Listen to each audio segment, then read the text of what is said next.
नमस्कार दर्शक बंधु मु दिव्य आपण मानक स्वागत जनाऊँगी आज आउ एक नुआ भिडियो को दर्शक बंधु यही एबे आसी पहुँचला आउ एक बड़ खबर तेबे रेशन कार्ड को नहीं बड़ प्रतिक्रिया देले जोगाण मंत्री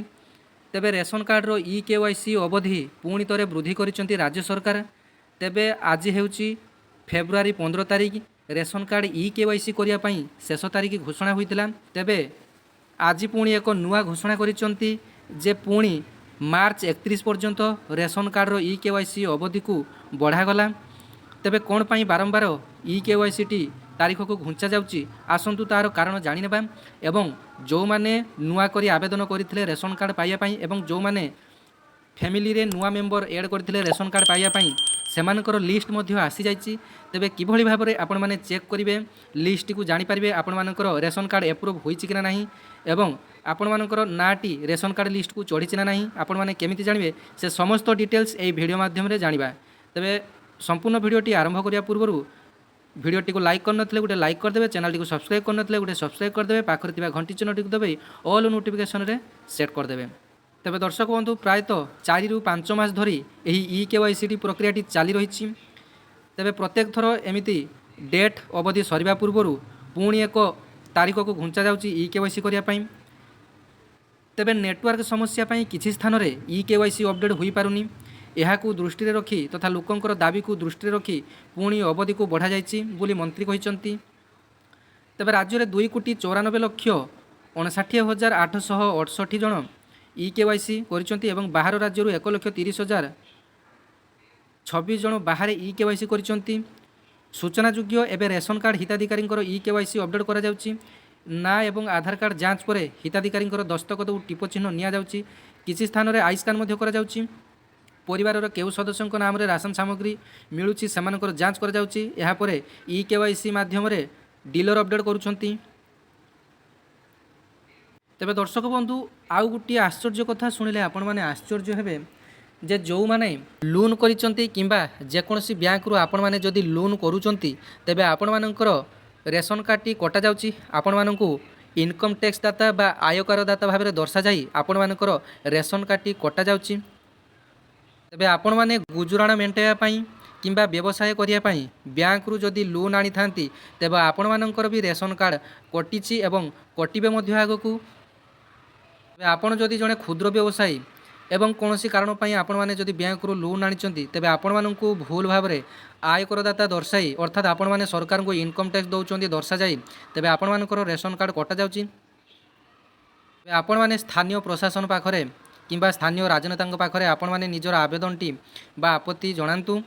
कौन पाई आपण मानकर रेशन कार्ड टी को बिना कारण रे काटुचंती जो माने बड़ बड़ चाकरिया जो मानकर कोठाबाड़ी रही 4 चकिया जान रही जो माने कॉन्ट्रैक्टर बिल्डर सेमानंकर रेशन कार्ड अच्छी किंतु आपण माने जदि आपण माने व्यवसाय करबा उद्देश्य रे माने जदि बैंक रो लोन टी आनुचंती तेबे आपण मानकर केवाईसी कटुची तेबे एबे आसंतु जानि नेबा जे रेशन कार्ड रो नुआ लिस्ट आपण माने केमिति भाबरे देखिबे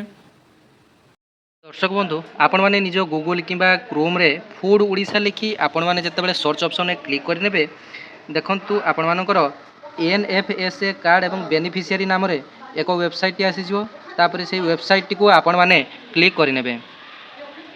तेबे आउ गुटिए इंटरफेस टी आपण मानकर ओपन हो जिवो जोंथरे आपण मानकू डिस्ट्रिक्ट सिलेक्ट करिया पई पड़िबो मु प्रथमे बालेश्वर डिस्ट्रिक्ट को सिलेक्ट करली तापर आपण माने निजर ब्लॉक को सिलेक्ट करनेबे परंतु एठारे जेकोसी गुटिए ब्लॉक को आपण मानकर चूज करिनेबे तापर आपण मानकर एफपीएस को आपण माने चूज करिनेबे तेबे एफपीएस जगह रे आपण माने निकटस्थ डीलर को एठारे चूज करिवे आपण मानकर निकटस्थ डीलर जे थिबे तांकर नंबर एवं तांकर नाम मध्य एठी आपण मानकर थिबो सब किछि डिटेल्स थिबो तेबे जेकोसी आपण मानकर एरिया अनुसार आपण माने चूज करनेबे तापर गेट रिपोर्ट रे आपण माने क्लिक कर देबे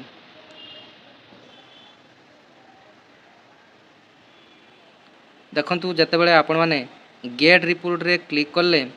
देखंतु आपण मानकर सब किछि डिटेल्स आसीगला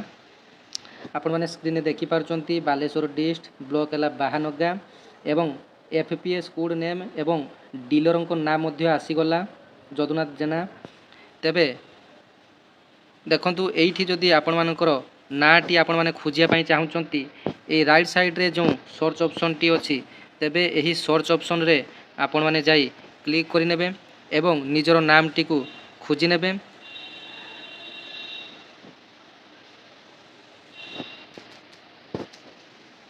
ଆପଣମାନେ ଚାହିଁଲେ ଓଡ଼ିଆରେ ଟାଇପିଂ କରିପାରିବେ, ଆପଣମାନେ ଚାହିଁଲେ ଇଂଲିଶରେ ଟାଇପିଂ କରିପାରିବେ। ତେବେ ଦେଖନ୍ତୁ ଆପଣମାନଙ୍କର ଏଇଠାରେ ଯଦି ନାଁଟି ରହିଛି ତେବେ ଆପଣମାନଙ୍କର ଜାଣି ନିଅନ୍ତୁ ଯେ ଆପଣମାନଙ୍କର ରେସନ କାର୍ଡ଼ଟି ଏପ୍ରୁଭ୍ ହୋଇଯାଇଛି ଏବଂ ଏଠାରେ ଆପଣମାନଙ୍କର ସବୁକିଛି ଡିଟେଲ୍ସ ଶୋ କରିବ। ଆପଣମାନଙ୍କର ରେସନ କାର୍ଡ଼ର number, head of the department, name, ଆପଣମାନଙ୍କର ଫ୍ୟାମିଲିର କେତେଜଣ ମେମ୍ବର ଅଛନ୍ତି ଏବଂ ଆପଣମାନେ ଅନ୍ତର୍ଦୟରୁ ପାଉଛନ୍ତି ନା ପିଏଚ୍ରୁ ପାଉଛନ୍ତି, ସେ ସବୁକିଛି ଆପଣମାନଙ୍କର ଡିଟେଲ୍ସ ଶୋ କରିବ। ଯେଉଁମାନେ ଅନ୍ତର୍ଦୟରୁ ପାଉଛନ୍ତି ସେମାନଙ୍କର AYY ଲେଖା ଆସୁଛି ଏବଂ ଯେଉଁମାନେ PDSରୁ ପାଉଛନ୍ତି ସେମାନଙ୍କର PHH ଲେଖା ଆସୁଛି। ତେବେ ଏହିପରି ଭାବରେ ଆପଣମାନେ ନିଜର ରେସନ କାର୍ଡ଼ଟିକୁ ଚେକ୍ କରିପାରିବେ